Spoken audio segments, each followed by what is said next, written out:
એક સુંદર સવારે મહારાષ્ટ્રના સજ્જનગઢના આશ્રમમાં સંત સમર્થ રામદાસ સ્વામી શાંતિથી ધ્યાનમાં બેઠા હતા. એટલામાં જ મહાન શાસક છત્રપતિ શિવાજી મહારાજ દોડતા હાંફતા અને અહંકારમાં ચહેરો લાલ ચોળ કરીને તેમની પાસે આવ્યા. મહારાજે હમણાં જ કેટલાક નવા કિલ્લાઓ જીત્યા હતા અને હજારો સૈનિકો તથા પ્રજાના પાલન પોષણની વ્યવસ્થા કરી હતી. આવતાની સાથે જ શિવાજી મહારાજ ગર્વથી બોલ્યા, ગુરુદેવ, જુઓ, મારી શક્તિ અને કૌશલ્યથી મેં આટલા રાજ્ય ઊભા કર્યા છે. આજે મારા આશ્રય હેઠળ હજારો લોકો સુખી છે અને હું જ આ બધી પ્રજાનું પાલન પોષણ કરી રહ્યો છું.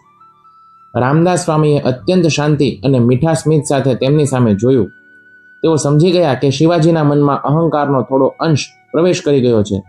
સ્વામીજીએ અત્યંત શાંત અવાજે કહ્યું, શિવાજી મહારાજ, ચાલો આપણે આશ્રમના બગીચામાં જઈએ. બગીચામાં જઈને સ્વામીજીએ જમીન ઉપર પડેલો એક મોટો પથ્થર બતાવીને શિવાજી મહારાજને કહ્યું, મહારાજ, જરા આ પથ્થરને વચ્ચેથી તોડી બતાવો. શિવાજી મહારાજે પોતાની તલવારના એક જ વારથી એ મોટા પથ્થરના બે ટુકડા કરી નાખ્યા. પણ પથ્થર તૂટતા જ એક અદ્ભુત દ્રશ્ય સામે આવ્યું. પથ્થરની અંદર એક નાનું પોલાણ હતું, જેમાં થોડું પાણી ભરાયેલું હતું અને એક નાનો દેડકો આરામથી જીવી રહ્યો હતો. સ્વામીજીના ચહેરા ઉપર એક મીઠું સ્મિત આવ્યું. તેમણે શિવાજીના ખભા ઉપર હાથ મૂકીને કહ્યું, મહારાજ, જરા વિચાર કરો, આ બંધ પથ્થરની અંદર દેડકાને પાણી અને ખોરાક પહોંચાડવા માટે તમારું કયું સૈન્ય ગયું હતું? તમે તો આ પથ્થર હમણાં તોડ્યો, તો પછી આ જીવને આટલા સમયથી કોણ જીવાડી રહ્યું હતું? શિવાજી મહારાજ તો સ્તબ્ધ થઈ ગયા. સ્વામીજીએ આગળ કહ્યું, શિવાજી, જગતનો સાચો પાલનહાર તું નહીં, પણ એ પરમ પિતા પરમાત્મા છે.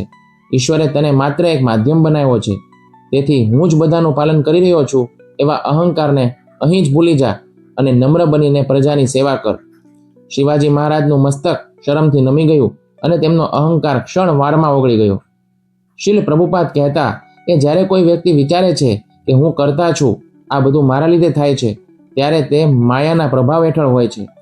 શ્રીમદ ભગવદ્ ગીતાના 3 અધ્યાયના 27મા શ્લોકમાં ભગવાન શ્રી કૃષ્ણ કહે છે કે બધું જ પ્રકૃતિના ગુણો દ્વારા થાય છે, પણ અહંકારી મનુષ્ય પોતાને કરતા માની લે છે.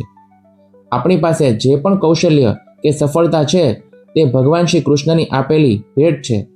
જેમ પેન પોતે નથી લખતી, પણ લખનારનો હાથ કામ કરે છે, તેમ આપણે ભગવાનના હાથનું એક યંત્ર માત્ર છીએ. જ્યાં સુધી મનમાં મેં કર્યું, હું પાલન કરું છું, આ મારું છે, આ બધી ભાવના રહેશે, ત્યાં સુધી મનુષ્ય જન્મ મરણના ફેરામાંથી મુક્ત નહીં થઈ શકે. જે ક્ષણે તમે સ્વીકારો છો કે હું તો કાંઈ જ નથી, જે કરે છે તે મારો પ્રભુ કરે છે, તે જ ક્ષણે બધા ભય અને અહંકાર નાશ પામે છે. જ્યારે પણ મનમાં મેં કર્યું એવો અહંકાર જાગે, ત્યારે આટલું જ યાદ રાખવું, હું કાંઈ નથી, મારી પાસે જે છે તે મારું નથી, અને જે થઈ રહ્યું છે તે મારી શક્તિથી નથી થઈ રહ્યું. બધું જ પ્રભુની કૃપાથી શક્ય બને છે. હરે કૃષ્ણ.